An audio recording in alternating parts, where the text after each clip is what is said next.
Here we are. We're here with Luke and my new co-host, Clayton, who's my business partner for Bloom Recovery. So this is the new Solstice times Bloom podcast, Solstice X Bloom. And we're here with our alumni, Luke Moreno. Yeah, what's up? Ex-gangbanger turned recovered alcoholic and addict. Yes. Hi, my name's Luke Moreno. Thank you so much for having me on your podcast. Really appreciate it, guys. You know, my sobriety date's 2/13/22. It doesn't ever have to change if I choose not to. Just want to give a special thanks to the Jeremy Castro Foundation. We'll put the link below. And, to Bloom Recovery for, having me at their house and guiding me to be the person I am today, as well as my family, friends, Tommy and Sal, and all the other people that I did not mention. I do appreciate your support. Let's jump right into it.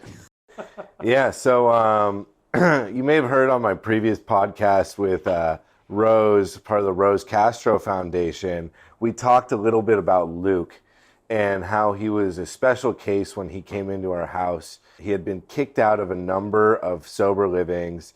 He had gone to treatment center a number of times. How many times have you been in treatment? I think I've been about like 18 or 20 times in different treatment centers, some of them being like anywhere from Medi-Cal treatment centers, Bimini, Impact, Royal Palms, Chabad, you name it. And it wasn't until like I really surrendered and like wanted to do my best to like be sober is when like the magic happened. Also the Villa, who I'm very grateful for, and we'll get into that. But yeah, I just, really like wanted to do better and stuff like that with my life. So he had bounced around treatment centers. He had been to a number of places, and let's just say he arrived on our doorstep, to say the least, more like busted through our door. I got a call from Rose. She's like, "Hey, can you take this guy?" I had seen him around in meetings, and we're like, "Yeah, sure, why not?" And we were new, we were hungry, we just wanted clients. We were new, yeah, exactly. And when I tell you it is a night and day difference from the man you are seeing here, I shit you not. It was a different person. He could not stop talking. He didn't respect boundaries. He was, in your face constantly. Yelling, just disruptive. He would share multiple times at meetings. Like he would raise his hand when the sharing would start, and then towards the end he would raise his hand again, and I would just be in the corner like, oh my God, dude, like please. But my question for you, Luke, is what do you think, having gone through so many different treatment centers and sober livings, I don't think there was maybe there was something specific about Bloom, but I think it's more about the person and whether they're ready or not to change. What made you, what was different this time when you walked into our sober living? Yeah, what was different was, a lot of people don't say this like, "Hey, Luke, I'm an addict," and they don't realize what they're saying. They don't realize step one, of course, I'm big in the steps, the powerlessness and the unmanageability that the effect of drug and alcohol, I was into, meth, coke, heroin, anything I can get my hands on. And what made it different was finally just me surrendering, me being able to be man, what am I going to do with my life? Just to jump into it a little bit. You know what I mean? I'm just this person's willing, Miss Rose is willing to, the Jeremy Castro Foundation is willing to, fund my living and give me a place to get off the streets and, give the opportunity for somebody else that I don't really know to do that for me and fund my living and just being done. Sick and tired of being sick and tired. I want to ask you, because, and this is along the same line, but so it was the middle of the night. It was late at night that you had gotten dropped off, right? And you came in and it was kind of just oh, another sober living, another place. But then I think it was 4 or 5 days later, it was around midnight and I had gotten a call you need to get back here. This kid is out of control. We want him gone. You need to do something about this. So I came back that night and you, I think, were asleep, but I gathered everyone in the garage and they were like, get him out, get him out, get him out. Right. And, another one of our clients had brought up a behavioral contract and some, basically a behavioral modification type of structure for him specifically, and that we would give you the opportunity to see if you were willing or not. So the next morning, we all kind of had a meeting downstairs, and we presented this to you of like, look, if you want to stay here, this is what has to happen. And I gave you an opportunity to think about it. I don't know if you remember that, but I said, go think about it. I remember. And I want to know, in that moment, with that time that you thought about it, what were your thoughts that led to you saying yes, and then kind of just like going forward with it? Well, one, I didn't want to be homeless again. You know what I mean? I didn't want to go back to the gang. I didn't want to go back to jacking, stealing, letting down my family. And I did not want to let down somebody that was so willing to like put all this effort into helping me get sober. Miss Rose from the Jeremy Castro Foundation. I didn't want to let her down, but more importantly, I didn't want to let myself down. So I was like, either I'm going to leave, get my cell phone, and get out. Because I remember everything. You called me, and you were like, yo, your phone, it's on your bed, and you have the choice to leave or not.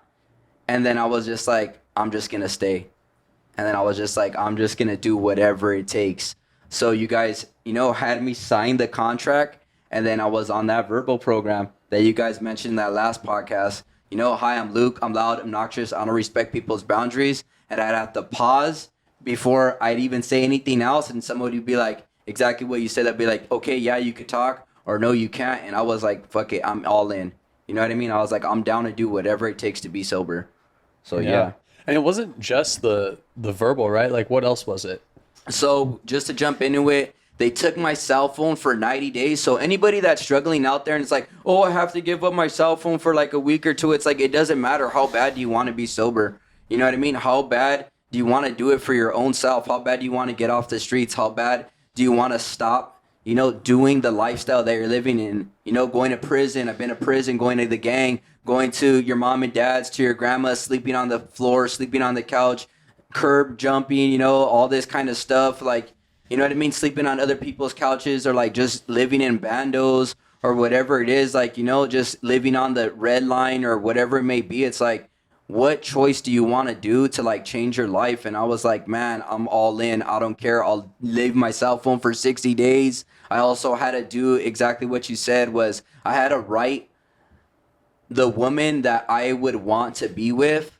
And I had to like not speak with women for like, I don't know, like I was a womanizer. I had to not speak with women for like, 60 or 90 days. I couldn't talk to any chicks, couldn't talk to anybody. Anything they threw at me, I was like, I'm just going to do it because I have no other option. So the reason that I had you write what you said was basically like, you would go up to like anybody. You were cool going up talking to anybody, and you still are. Like, you can talk to anybody, which I admire like more than you know. And that was like you would talk to women like constantly, you know what I mean? And like I would ask you why and stuff like that, and it would be like, like you would just give some like, not punk, but like, like that you'd have that like player mentality of like, hey, I'm just trying to get it, you know what I mean? And I was like, bro, like you're too old for that, and you'd be like, nah.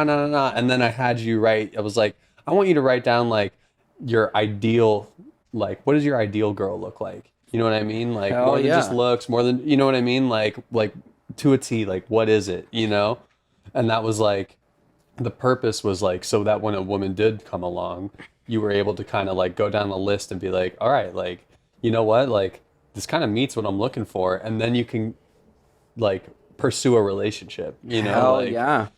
Definitely. I was like really happy when you said that to me, because it was like, man, I didn't even know what I wanted at the time. I didn't know what I wanted with my life. I didn't know who I wanted to be with. I would just try to get it at anybody, like you said, or just like that player mentality bullshit. But, it's just like, man, now that I think about it, the main thing that I wanted to be with, like, as far as a woman goes, was somebody that, I don't have to like ask them, where you going? I wanted like healthy boundaries. You know what I mean? Where are you going? What are you doing? Let me see your phone. Like all that stuff. Like that's kid mentality. And like when I wrote that out, it allowed me to be like, oh man, this is what I want. Not only with women, but like I want to be able to speak to anybody on a healthy manner. So I appreciated that big time. Like that's like something that really was like an eye opener. And I really, really recommend to anybody new in sobriety, go 1 year without having a relationship.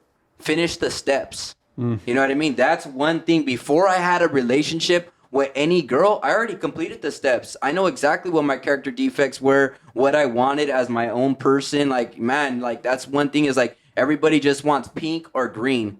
You know what I mean? Either you're going to leave treatment, you're going to relapse for the money because I don't have money, or you're going to relapse or leave treatment because you want to get some with some girl, or, you know, I'll just keep it PG on that one. Romances and finances. Romances, finances, you know it. That's right. What's the pink for?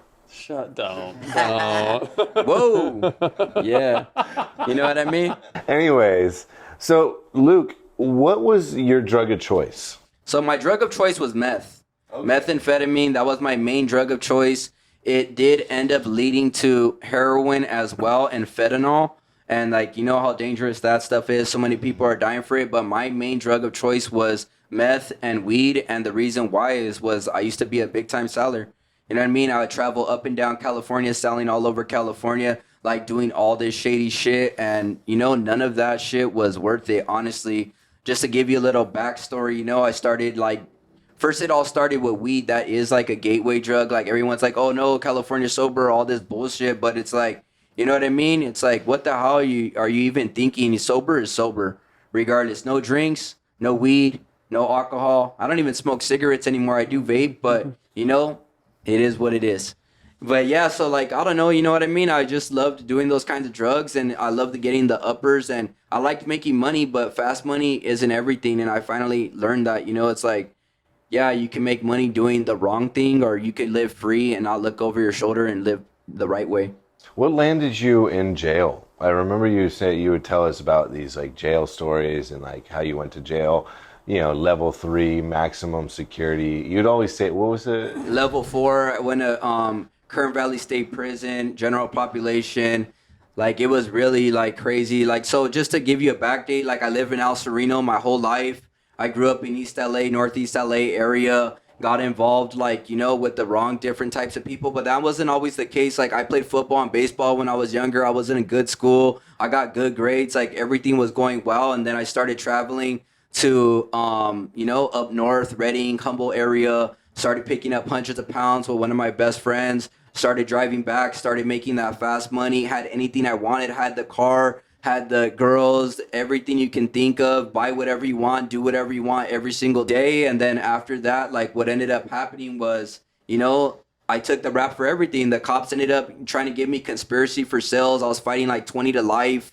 I ended up violating my probation, and that was like the main thing. I was in San Bernardino. I went drinking at the mall, and I got an assault with a deadly weapon on police because I tried to run them over with my car, not knowing they were police. So I ended up violating that parole and probation. And how did you not know they were police officers? Because I didn't know that Rancho Cucamonga had their own police station at the mall. So I thought it was securities. I thought it was like those Birds Mall cops. Yes, I thought it was Birds Mall cops. So they're like, you know, yeah, Paul Blart Mall cops.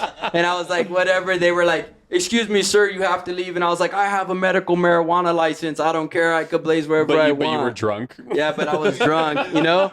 So then I took off, and then like they tried to block me on their little freaking trikes or whatever, those little scooters. They were on the Segways? Yes, they were on the Segways. Shit. That's so funny. Yeah, they tried to block me, like 3 of them, and I tried running up through them over, not knowing they were real police officers, guns drawn, drifted around them, took off on a high-speed chase.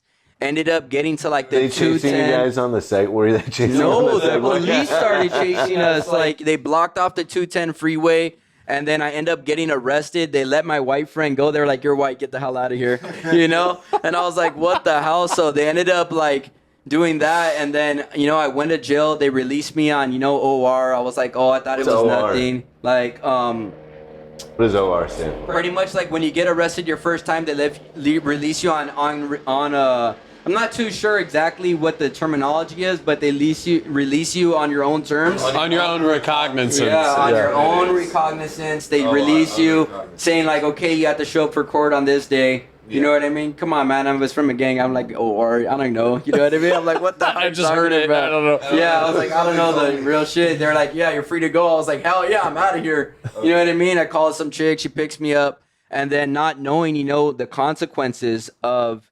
violating your probation on, damn, I forgot what it's called. Like, if you violate your probation, they're automatically going to send you to jail. Yeah. You know what I mean? So it's like, if you don't do your probation, you're going to go to jail for 3 years if you don't complete what we ask you to do. So I ended up, going to prison, the crazy thing is that I've been to like every county jail. I started at MCJ, pretty much from MCJ, which is Men's Central Jail in downtown. They end up sending me there. I end up getting kicked out on a warrant hold in San Bernardino. They send me to West Valley Detention Center in Rancho Cucamonga. From there, I end up going to the Patches, San Bernardino Patches. What is that? And that's another place that's now federal, but it's another jail in San Bernardino. It was called, San Bernardino County Jail. They sent me over there. From there, I ended up going all the way to Delano, California. From Delano, California, I did about like 5 months there. 2015, got there.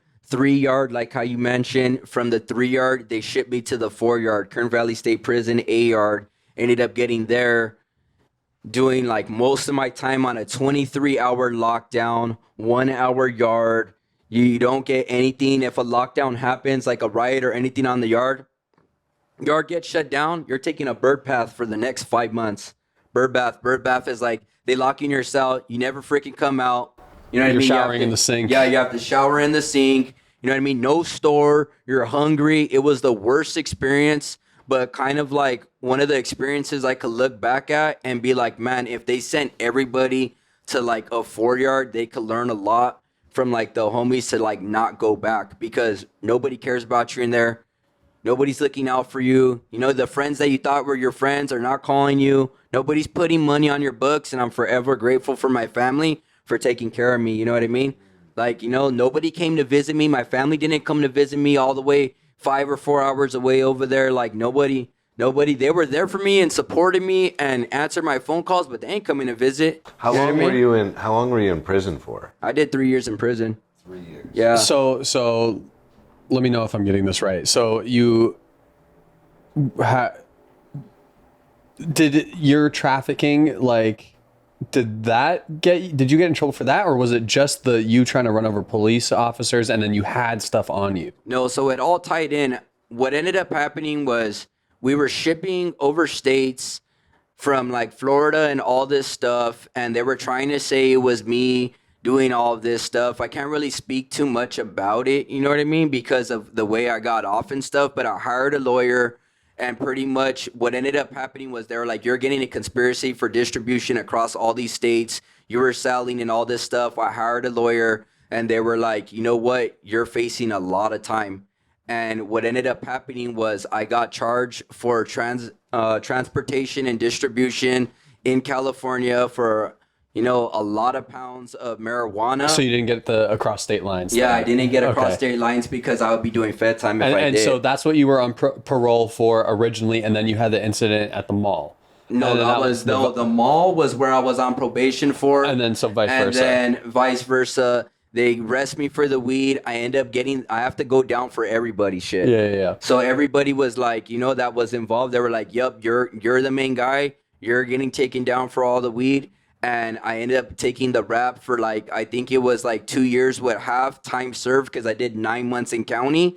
And then I violated my probation. They sent me to San Bernardino, and I didn't even hesitate. I was like, just send me to prison already. Can you run all the time from LA County concurrent with discharge? Concurrent. And they gave me 4 years with half for assault with a deadly weapon on police officers, and I ended up maxing out all my time. Oh, that's lucky. Yeah. That's actually, Yeah, so, I did really get off, like, not easy, but at least I didn't have to do, like, 20 years or 10 years or whatever it was, or do Fed time. So it was pretty, like, trippy on how everything ended up turning out. That's crazy. Yeah. That's crazy. And I still didn't learn my lesson. Soon as I got out of jail, right back to it, right back to the meth. That's where it all started too. Like a lot of people were like, hey, when did you first start using meth? I started using meth in prison.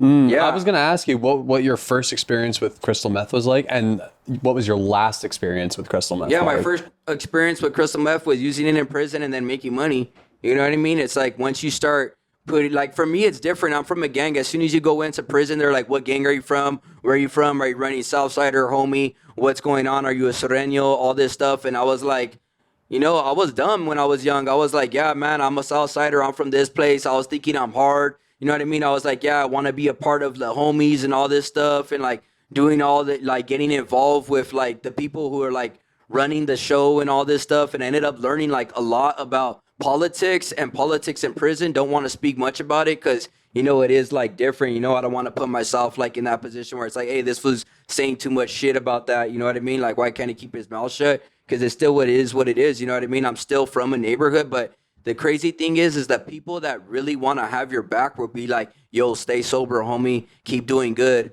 Live where you live. Like, don't come back. There ain't nothing for you here. And like, I appreciate that from like the homies that are like older homies that are like, man, just keep fucking staying sober. Like, you know what I mean? Keep doing good. You know, that's the people that really care about me. And it's like, yeah, it's family. You know what I mean? When you get jumped into a gang or like when you become part of a gang, it's like most of the people are from either your family, like, or they're people that you grew up with as your kids. You know, a lot of those people I played football with, all this stuff. So it was like, man, like you could just see people changing, and it's like, do you want to change for the good or do you want to change for the bad? You know? Yeah. What was the last experience with meth like? The last experience was the worst experience. So this is how like I kind of got into treatment, sleeping on my grandma's porch, homeless. I was already calling the Jeremy Castro Foundation, Miss Rose, like 3 weeks in a row. We were just talking about this before we came here. We were like 3 weeks in a row, call me, I think I need help. I think I need help. The gas man ends up finding a gun at my grandma's. The who? Hey, the gas man ends up finding a gun like Who's stashed. the gas man? The gas, like the gas people Like that the come. SoCal Gas? Yeah, You mean the SoCal people Gas. that run the meters? Yes. Come to my grandma's. They like walk in the backyard. They're like, they ring the doorbell. They're like, oh my God, we found a weapon on top of like where your gas is, like in the back. And I was like, holy shit, what's going on? And then I was like, get a phone call from my grandma. She's like, where are you at? And my grandpa, you need to come here now, not knowing. End up going to the house. They're like, you have a gun here. Get the fuck out of here. You know what I mean? Like, not like that. They don't really talk like that. But they're like, get out of here. All you do is bad. You don't want to change your life. Don't come back here. I was having a restraining order from my mom's, my dad's. Like, nobody fucking wanted me around. You know, nobody wanted anything to do with me. And it's not like that today, but that's the worst experience. I was passed out in the back. Finally, I was like, I don't care what they say. You know, I'm so fucked up. There, I was doing meth, and then I was in the back of my grandma's, and my aunt who got me into treatment, she comes down the side of the thing. She bangs on the table. Boom.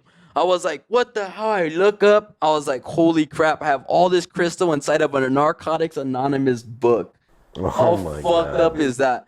And then she's like, you're fucking going to treatment now. I'm over. I'm done with you. We're calling Miss Rose. That's it. You're going to treatment. I went to treatment with like 2 pairs of shorts, 2 pairs of pants, 2 pairs of shirts, 2 pairs of socks with nothing.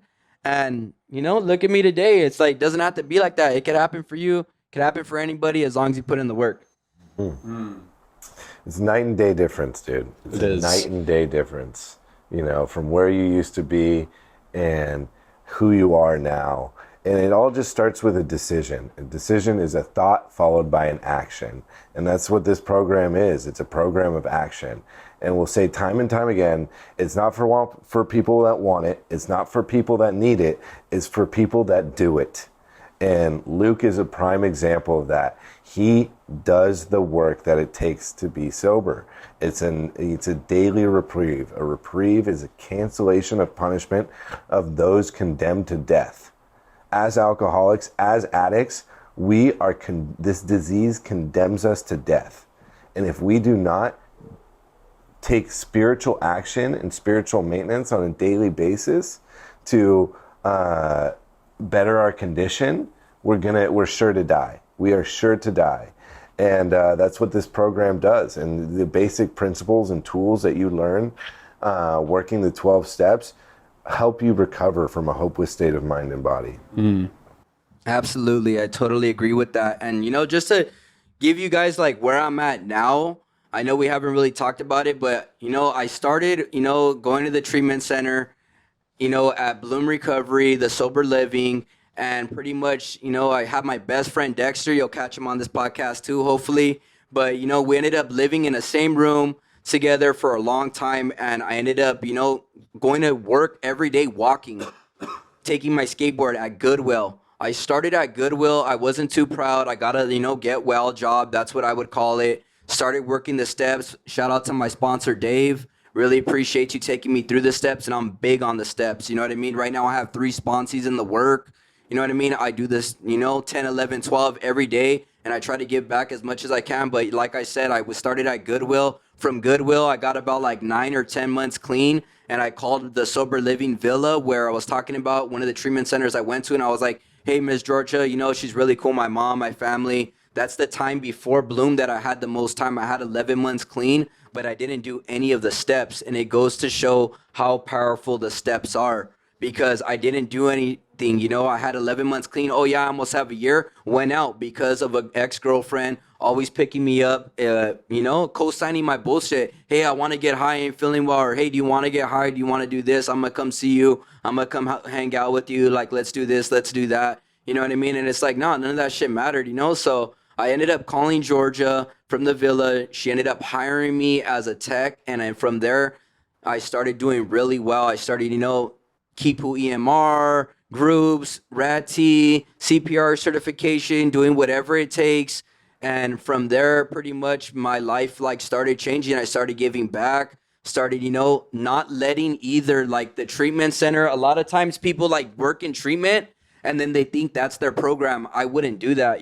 That's one thing I wouldn't do. I would work on my own program after work. I would hit meetings that I wanted to with my friends. You know what I mean? Shout out to Dexter. He always had my back. We ended up moving into a place together. And, I was like, wow, holy crap. A person from East LA moving into Agoura Hills area. I'm like, what the hell? Agoura Hills. I didn't even think that was even possible. Anything is possible. As long as you put your mind to it. I was really tripping out on that. I was like, man, people want me around. My family wants to talk to me. Now we're on great terms. No restraining orders. I go to all family events. I'm welcome. Everybody wants to be around me now. They trust me. Hey, do you want to come here? And then, shout out to Sal and Tommy. They took me under their wing after the treatment, started working in, the sales field. And pretty much from there, I'm forever grateful for them. They, helped me out with a truck. They helped me do the things on how to become a man, really put it into perspective of what my life could be. They believe in me, and I was like, man, I'm starting to believe in myself. And when that switch happens, when you start believing in yourself, you finish the steps, you start seeing the switch turn on for other people getting higher powers, other people starting to think oh man, it's as simple as waking up every day and being like, man, just let me be nice to other people today. I don't want to fucking, fight anybody or run away from my problems or do anything jack people or steal from the store. And it's like, man, now I just really am forever grateful for the switch and change and seeing what your life can become if you put in the work and just do it, just like you said. I want to give a special shout out to Dexter, actually, because Luke, you were already living at our house, and Dexter had toured from he was leaving treatment, and he was like, so do you guys have beds? And I was like, look, we got one bed, but it's in a room with Luke. And I was like, I think Luke. And he was, because you guys knew each other from being at OF, right? Yep. Yeah. And basically he was like, oh, really? And I was like, yeah, dude. So Luke would be your roommate. He's like, all right, well, I'll do it. Right. And that dude, man, he probably had just as much of an influence on you as we did, he would tell me oh yeah, dude, I had to implement a bedtime that at this time, he wasn't allowed to talk anymore. And that if he did, or if he was doing something, I had to tell him, dude, props to him for doing that, knowing what he was getting himself into, because I don't think if we had just put anyone else in that room with you, they would have been like, I'm out of here. Yeah. You know, so like, dude, Dexter stuck with that, and like, dude, just props to him, you know? Hell yeah. And, you know, we'll let him tell his own story, but he has been through something that's more traumatic than anybody and stood sober, almost has 2 years, just like me. And we hope to get him on here because that's something that could, you know, change anybody's thing. If I can stay sober, anyone can stay sober. If he can stay sober through that traumatic event that happened, you know, he's my brother. You know what I mean? I call him all the time. He's my best friend. He's there for me. And that goes to show the healthy relationships, going back to the beginning of the podcast, on what healthy relationships are. They're not transactional. I can call you. I can call Eric. I can call Miss Rose. I can call my family. I can call anybody and be like, hey, I'm not feeling well. And, you know, that's just what it is. Look. You know, Dexter's on the line right now. Should we answer? Yeah. Can I? How? No. Dexter's calling, Dexter. just so you guys. Is that odd or is that God? Yeah. So, you know, so we ended up, you know, being best friends, and we're still best friends today. And that goes to show, like, when people really want to be sober, you stick with the people that are going to influence your life to the best of your abilities. I know a lot of people say stick with the winners, but sometimes those winners can be doing it out of greed or out of money, or they're not living the spiritual way. And today, the way that I live is on a spiritual basis every single day. But, you know, so I just try my best to live on a spiritual basis, and I'm forever grateful for you guys having me on the podcast. Of course. You know? I want to talk to you, going a little bit about your accident that you had, your snowboarding accident. Send it. So Luke had this catastrophic snowboarding accident. Where he tried to backflip. When he was, how many months sober were you? You had moved out of our house at this time. Did you already have a year?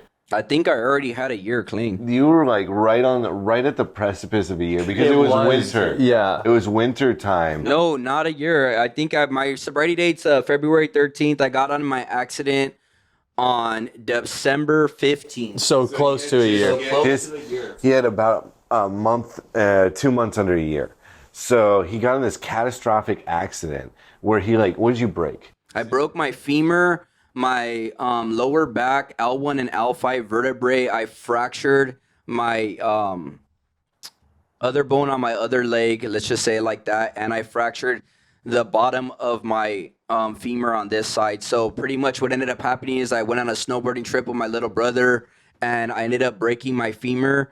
And pretty much from there, I had to be shipped to, you know, Arrowhead Hospital in Colton, and they had to do a surgery on me and all of this stuff. And I was like, I ain't getting on these meds. I'm not going to do it. You know what I mean? And that goes to show like how powerful, you know, Well, did you get on, but you took meds? Yeah, I took meds, but doctor prescribed meds. You know, I didn't like abuse it or like relapse over, you know, me breaking my femur. It didn't matter if I broke my femur or not. What mattered was that I did exactly as the doctor prescribed, and I just stood close. And now it takes a toll on me now that you're speaking about it. I think the thing that you did right was you gave those meds to somebody you trusted. You gave them to Dexter, right? Yeah, I gave the meds to Dexter. You gave them to somebody you trusted, and you're like, hey, I'm still in early recovery.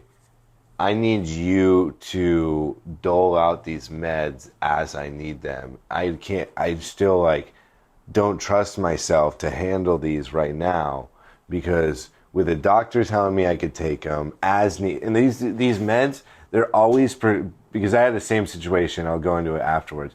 These meds are always prescribed as needed, you know. And for us addicts and alcoholics, as needed is every moment of every fucking waking day. So he gave them to Dexter, and Dexter was like, okay, I'm going to give you these once every 8 hours or whatever it was, you know? I was in so much pain, bro. Honestly, I was in so much pain, but they were like, nope. My mom and dad were like, nope, you don't need it. It says, you know, I gave them to my mom and dad first because remember, I had to go to, I believe, their house first because I was in a wheelchair. I was in a wheelchair for a month. You know, I couldn't even walk. I have to fully rehabilitate. And it goes to show how powerful it's if those were your hobbies. I love dirt biking, I love snowboarding, I love skateboarding, and all those got taken away from me. So I changed hobbies.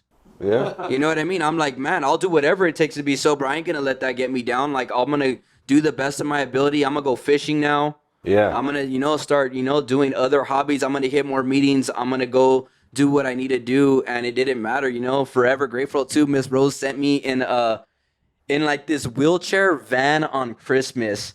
I'm in a wheelchair, broken femur. She calls me up. She's like, your Christmas gift is going to be me sending you to your families. And this Armenian dude comes to the house, like has this badass van and like wheelchairs me in, straps me in, and takes me to my aunt's for Christmas. I was tripping out on that. I was like, what the hell? I didn't even know they had that, like one of those handicap things.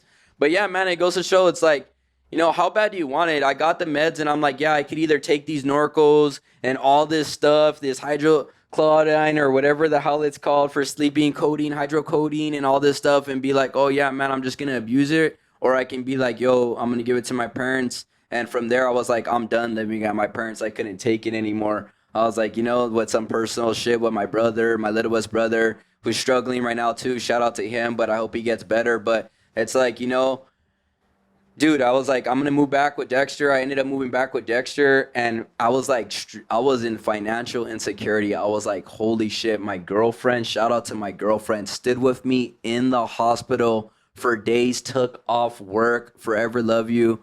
You know what I mean? Stood with me no matter what, would drive to my house every day, take care of me. You know what I mean? Do all my laundry, do everything for me. And I was like, damn, man, like this is like what I mean by going back to what do you want as a girl, and it goes to show, you know what I mean? Like once you finish the steps and like really know what you want and you find that special someone, I was like, holy crap. Like I have the girl that I want to marry one day. I have the girl that I want to be with, who's going to ride or die regardless of what happens, took care of me and ended up getting disability. Yeah. I was like, damn, I ended up getting disability. Ended up paying my rent back. Shout out to Dexter's family. His parents wouldn't have any of this life without them. They would like not charge us that much rent for and like really allow us to like stack money and like benefit our lives. Thank you, Lori and Tim. Really appreciate that.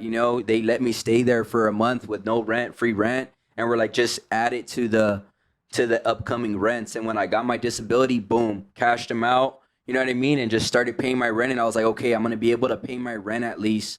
But, I was like, damn, it was really, really messed up. Yeah. I remember I came over there one time.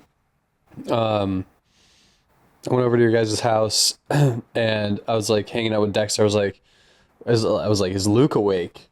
And he was like, no, he's sleeping. But I remember you like had your walker or something because you were trying to get to the bathroom, and I was like, fuck, dude, it was so sad. Like I was like, I felt so bad for you, and like you kind of looked at me and it was like nobody was behind his eyes, and I was like, damn, bro, like, yeah, bro. I prayed so hard for you, dog. Like I was like, please just like let him make it out of this, man. And I think that God put the right people everybody in your life at the right time, because with a situation like Luke's, somebody who hasn't gone through the steps could take that situation and be like, why would God do this to me? Why would the universe do this to me? This is so horrible.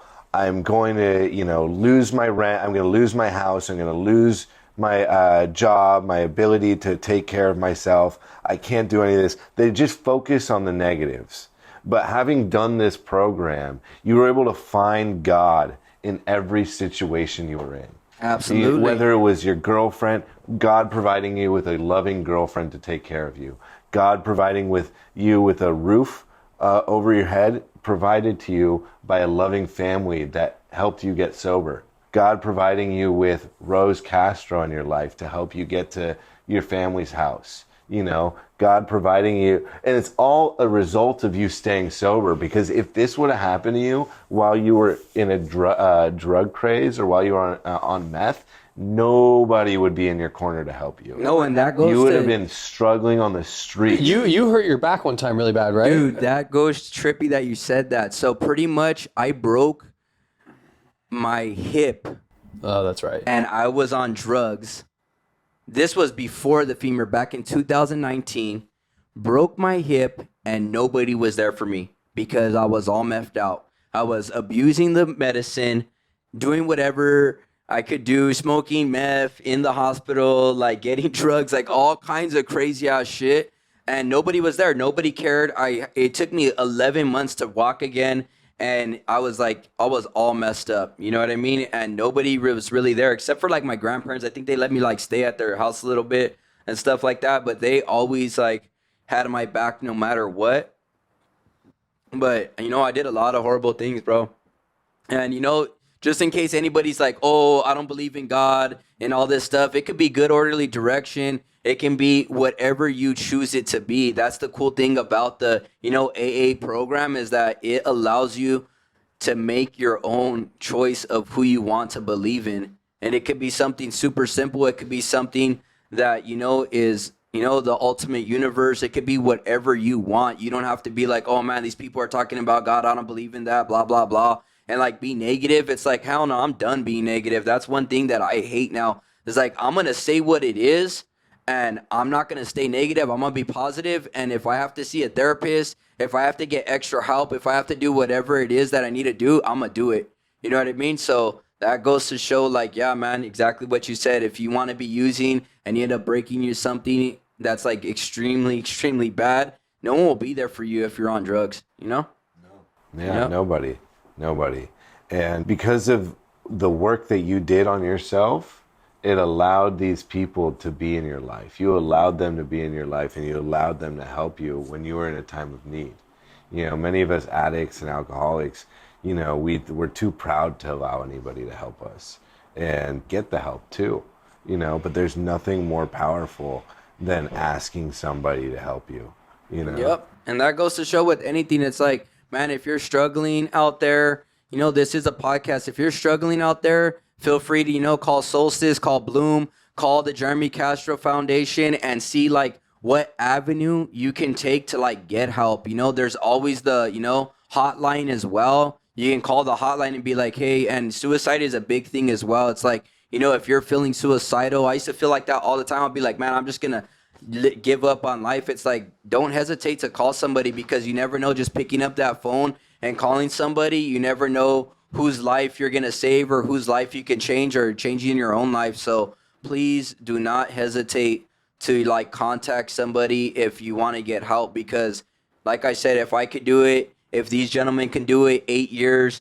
7 years, you know what I mean? The people I surround myself with, 10 years, 11 years, you know, 17 years, Sal just got, it's like, you know, if they can do it and I can do it, anybody could do it, you know?